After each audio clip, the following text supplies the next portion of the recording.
Atos capítulo 20, versículo de número 7.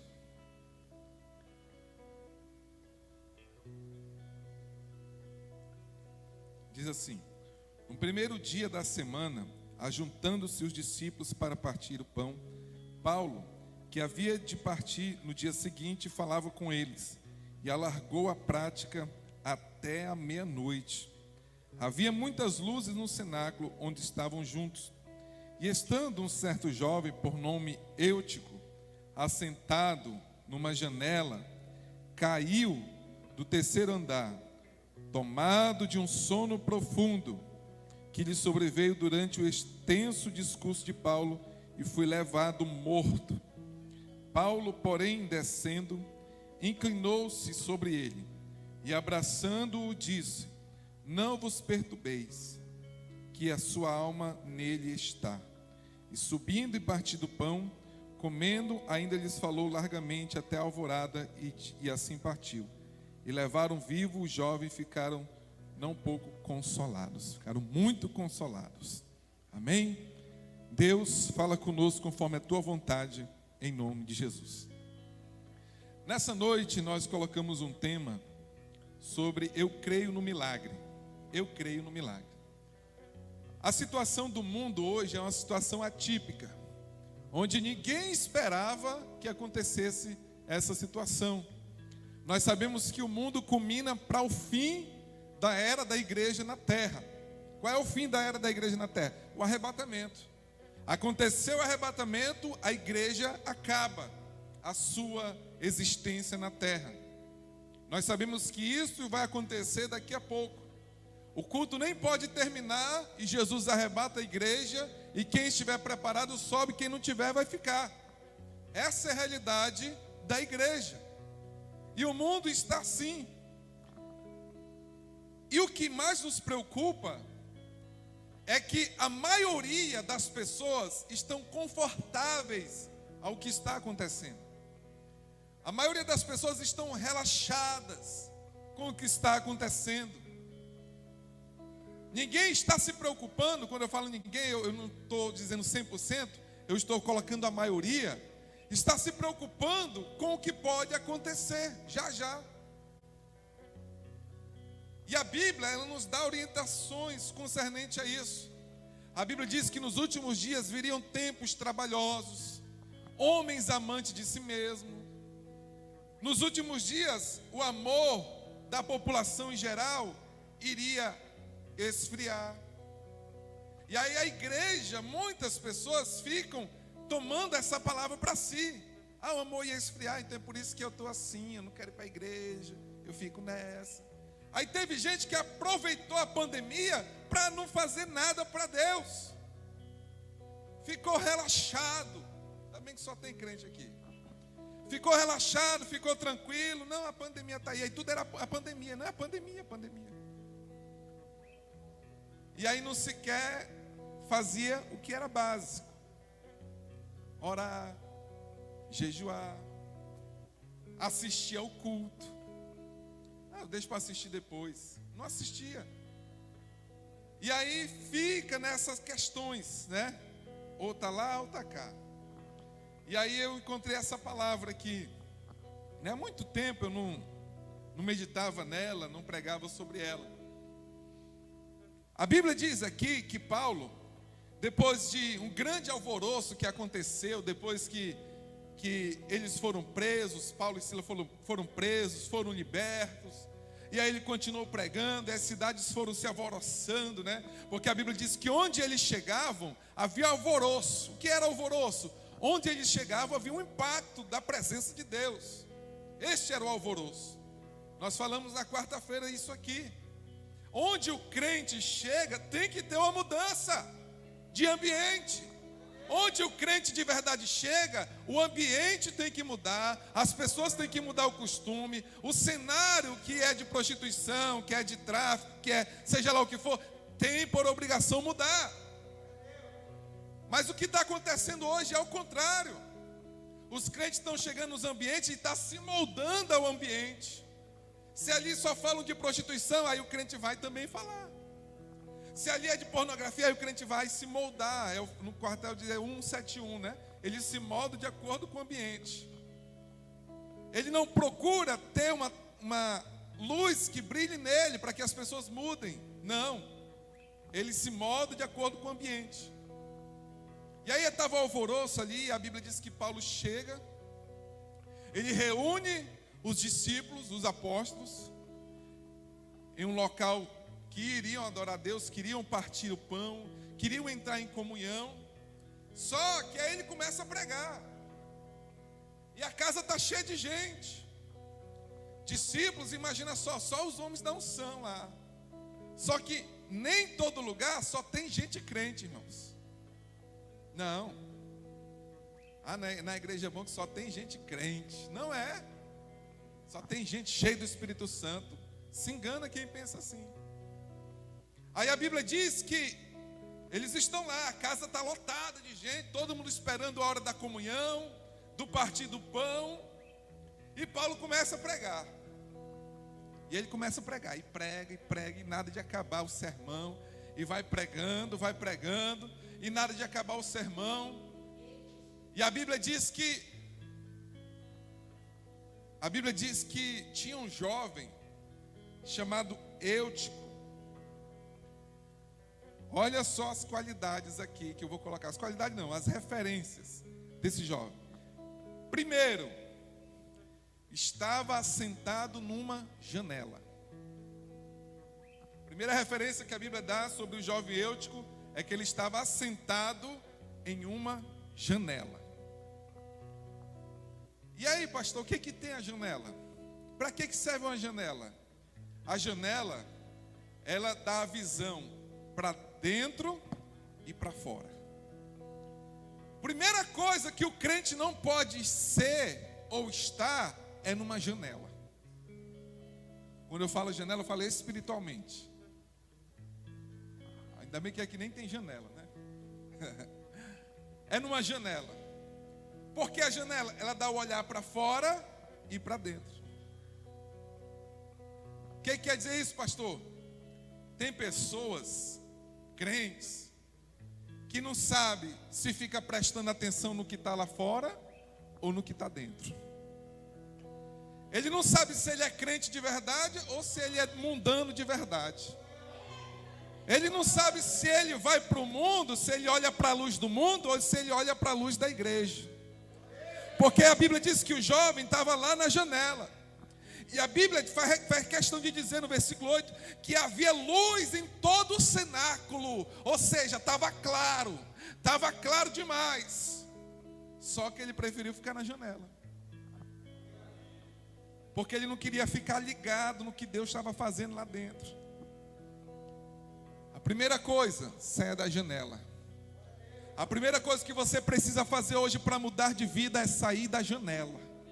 Ou você toma uma decisão de sair da janela hoje, ou você vai ficar pior cada dia mais.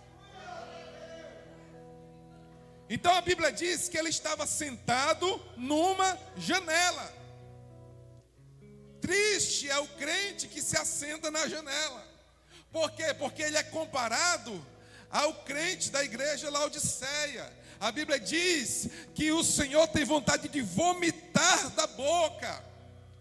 Pastor Carvalho Júnior diz assim: é a igreja que deixa Deus doente, porque não és frio nem morno, não és frio nem quente, é morno, e eu tenho vontade de vomitar da minha boca. O crente, ele precisa tomar uma decisão na vida dele: ou ele é crente de verdade, ou ele é mundano. Não tem como eu ficar na igreja e ter práticas mundanas, continuar falando palavrão, xingando, fazendo coisa que não agrada a Deus. Aí chega na igreja, eu quero ouvir Deus falar comigo, eu quero sentir a presença de Deus. Eu não sinto nada na igreja. O problema não é a igreja, o problema não é quem prega, o problema é se colocar na posição. Esse é o problema.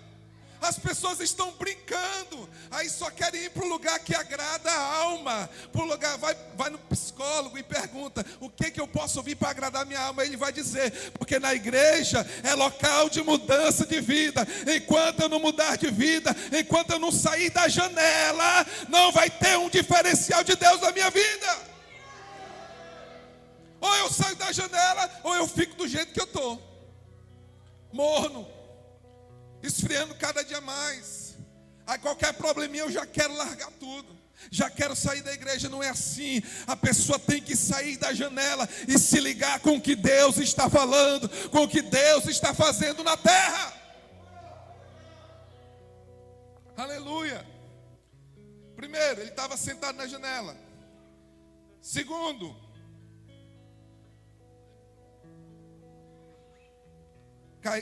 caiu do terceiro andar tomado de um sono profundo. Estava sentado na janela. O que aconteceu? Ficou com sono. O pentecostal já entende, né? Ficou com sono. Sentou na janela, ficou com sono. Segundo lugar, caiu no sono da indolência. O que é o sono da indolência? Eu não percebo o mundo espiritual à minha volta. Eu começo a ser tratado na igreja, eu começo a me tratar na igreja como uma profissão, como um ponto que eu tenho que bater lá. Eu começo a ir para a igreja como um costume social. Como costume social. Não, eu tenho que ir para a igreja no domingo, porque se eu não for domingo eu sinto vazio dentro de mim. Parece que a minha semana não é a mesma coisa. Tem gente que fala assim. A igreja, irmãos, não é um ponto turístico, não é um local social para você chegar aqui, abraçar os irmãos e glória a Deus. Não, aqui é um lugar de cultuar ao Senhor, sair de um jeito, entrar de um jeito e sair transformado pela presença de Deus, que impacta o coração dentro do seu ser. Isso é que é igreja. Local de adoração é local para você mudar de costume, mudar de vida. Ah, mas normalmente os cultos tão fracos, tão frio, tão vazio. Meu irmão, teve dia aqui que estava só eu e o Steve ali, e eu senti a presença de Deus. Porque o culto quem faz sou eu. Quem presta o culto e a adoração a Deus sou eu. Eu não preciso que B, que C também adore a Deus. Eu tenho que adorar, eu tenho que glorificar. Aí a Bíblia diz que estava tendo reunião lá, Paulo pregando, porque Paulo era pregador, era ensinador, era evangelista. E o jovem estava lá na janela, né? Começou cedo, Paulo demorou e ele ficou lá na janela, sentou na janela. Aí ficou com sono. Quem já passou sono sabe como é. Você não se controla. Você fica assim, eu já passei sono, principalmente em cursos que a gente não dorme. Você senta na cadeira, você dorme de olho aberto. Você dorme de olho aberto. Quando você pensa que não, já passou 10 minutos ali, você estava ali, quando você olha, meu Deus. Eu já vi pessoas dormir em pé e cair por causa do sono, do físico. O mundo espiritual é do mesmo jeito. Se você senta na janela no mundo espiritual e você cai no sono da indolência, as coisas vão passando debaixo do teu nariz, as situações vão acontecendo debaixo do teu nariz e tu não vê nada, tu não enxerga nada, você vai ficando fraco, vai ficando vazio, as coisas vão indo de mal a pior e você não vê nada. Quando você percebe, já é tarde.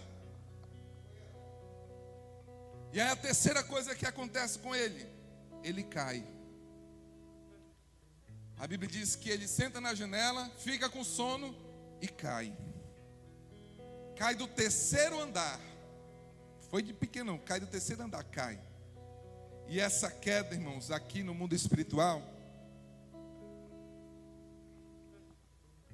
é a queda do fracasso. É a queda do fracasso. Por que tem muito crente caído? Porque a primeira coisa que ele fez foi sentar na janela. Ele não tomou uma postura, uma posição de servo de Deus. Ele ficou meio lá e meio cá. Não se firmou, mas também não foi para o mundo. Ficou na janela. Aí na janela fica com sono. E se ficar com sono espiritual, cai. A Bíblia diz que ele caiu do terceiro andar. João fala assim: filhinhos, eu vos escrevi para que não pequeis. Mas se alguém pecar, Temos um advogado para com o Pai, Jesus Cristo justo. Ele é a propiciação pelos nossos pecados, não só pelos nossos, mas também pelo de todo mundo. A Bíblia diz assim: ainda que caia, não ficará prostrado. Mas quando há uma queda, toda queda tem uma consequência. Toda queda tem uma consequência. A escada para o céu.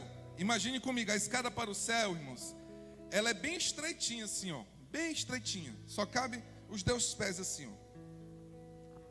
E ela não tem corrimão. Imagina uma escada sem corrimão. Uma escada estreita sem corrimão, né? Às vezes você tem que subir assim, ó. Aquelas escadas que estão em construção, que não tem corrimão, você sobe assim, mas sobe com medo. A escada para o céu é desse jeito. Se você cair, você não volta para o mesmo degrau. Você tem que começar de novo. Porque muitas coisas não dão certo, porque a pessoa cai e não tem vontade de começar novamente. O recomeçar, ele é fundamental para que as coisas fluam na sua vida. Para que as coisas deem certo na sua vida, muitas das vezes é necessário recomeçar. A Bíblia diz que o filho pródigo, ele não chegou com o pai dele dizendo assim: pai, é o seguinte, eu voltei, eu sou teu filho, eu quero tomar conta da área B, B, C, D. E não, ele chegou assim: pai, eu pequei, eu quero ser pelo menos um dos teus servos. Aí o que aconteceu? O pai dele disse assim: não, meu filho, você é meu filho e eu vou te dar 4 presentes: sandália nos pés, anel no dedo, roupa nova e um animal cevado. Deus muitas das vezes quer que você recomece, para que ele te presenteie. E a Bíblia diz que ele caiu. E a 4ª coisa que aconteceu com ele, ele morreu. Morreu. Aí a morte, meu irmão, é daquele jeito, morte espiritual. Fala em mistério, mas tem 10 anos que não fala em mistério. 5 anos que não fala em mistério. Eu tinha o dom da revelação, acabou tudo. Deus me deu o dom da profecia, eu não profetizo mais. Sinto um vazio dentro de mim quando eu vejo alguém profetizando, ainda murmuro na minha mente assim: será que é de Deus? Será que não é de Deus? Eu acho que é da carne, né? E começa a ser vazio, morto espiritual. Existe a missa, né, de corpo presente. Sabia que existe também cultos diariamente de corpo presente? A pessoa está aqui, mas a alma está lá longe. O corpo está aqui, mas a mente da pessoa está no boleto que tem que pagar amanhã. A mente da pessoa está na situação que tem que resolver no outro dia. A mente da pessoa está em todo lugar, menos na igreja, menos adorando, menos buscando, menos falando com Deus. E aí quer ser cheio do Espírito Santo, quer que Deus renove, quer que Deus fale, quer que Deus prospere. Como? Se está morto. Como se está morto? Não sente mais a presença do Senhor, não sente mais nada de Deus, não tem motivação nenhuma para orar, não tem motivação nenhuma para ler a Bíblia. Aí diz que é culpa do pastor porque não me visita, sai fora. Sabe quando eu recebi uma visita de um pastor em toda a minha vida, na minha casa onde eu morava? Nunca.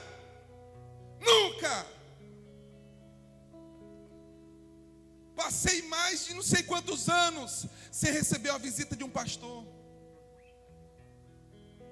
Quando eu morava com meus pais, nunca recebi. Quando eu morava na minha primeira casa, recebi alguma visita de um pastor? Quando eu fui morar num condomínio, recebi alguma visita de um pastor? E aí? Não, porque o pastor não me visita. Conversa. Quem quer se firmar, se firma. Quem quer buscar, busca. Quem quer orar, ora. Quem quer fazer, faz. Quem não faz, arranja desculpa. E aí ele caiu morto. Mortinho da Silva. O que fazer? Aí a Bíblia diz que Paulo, era meia-noite já. Paulo começou a pregar cedo. Aí meia-noite aconteceu o desastre. Tinha tudo para acabar o culto. Nada de ceia, o menino morreu. O que fazer? Aí Paulo disse: não, calma aí. A Bíblia diz que Paulo desceu, inclinou-se sobre ele, abraçou e disse assim: calma, está tudo tranquilo. A alma dele ainda não foi embora, está aqui. A Bíblia diz que Paulo saiu voltou. O culto foi até de manhã, foi uma vigília. O culto foi até de manhã. Partiram o pão, comeram. E quando saíram de lá, o menino estava vivinho da Silva. Ressuscitado. Ressuscitado. A Bíblia diz que eles ficaram todos consolados. Louvado seja o nome do Senhor. Ficaram todos consolados. Ah, pastor, hoje é culto de doutrina? Não, hoje é culto de você ressuscitar. Você que está na igreja, você que está assistindo, hoje é noite de você ressuscitar a sua vida espiritual. Pastor, eu estava realmente no sono da indolência. Eu estava sentado na janela, não sabia se eu era crente, se eu não era mais crente. Mas hoje o Senhor vai ressuscitar você. A chamada de Deus é na sua vida. Deus não te esqueceu. Deus está pelejando por ti, e Deus vai te levantar nessa noite. Deus vai te levantar nessa noite. Se eu disser para os irmãos que essa era a mensagem que eu ia pregar hoje, eu ia estar mentindo. Que eu ia pregar algo sobre milagre. Não deixa de ser um milagre, né? Mas a mensagem era outra, porque o tema era eu acredito no milagre. Mas quando eu fui meditar assim, eu disse, Deus, aí eu fui voltado para essa mensagem aqui. Porque eu senti que Deus quer ressuscitar pessoas aqui. Deus quer ressuscitar sonhos. Deus quer ressuscitar ministérios. Deus quer ressuscitar matrimônios que estão para acabar, estão para terminar. Deus quer ressuscitar muitas coisas que estão para acabar, ou às vezes está até caído, pensando que está morto. Mas nessa noite o Espírito Santo de Deus fala poderosamente na sua vida. Ele vai ressuscitar aquilo que parece estar morto na tua vida. Oh, o Espírito Santo de Deus está aqui nesta noite. Fique de pé. Aleluia. Instrumental. Aleluia. O Espírito de Deus está falando nesta noite. O Espírito de Deus está falando, está agindo nessa noite. Ele quer ressuscitar aquilo que você pensa que está morto. O Senhor quer trazer de volta aquilo que estava esquecido. Talvez você esqueceu das promessas que Deus tem na tua vida. Mas eu tenho uma notícia para você. O Senhor nunca esqueceu aquilo que Ele te prometeu. O Senhor nunca esqueceu aquilo que Ele fez pela tua vida. O Senhor nunca esqueceu. Se Ele disse um dia que você iria prosperar de uma forma sobrenatural, o Senhor não esqueceu. Se você está vivo, é porque Deus ainda pode fazer acontecer na sua vida. Se Ele prometeu que você seria pai de multidões, receba da parte de Deus. Se você está vivo, é porque Deus ainda quer completar a obra na sua vida.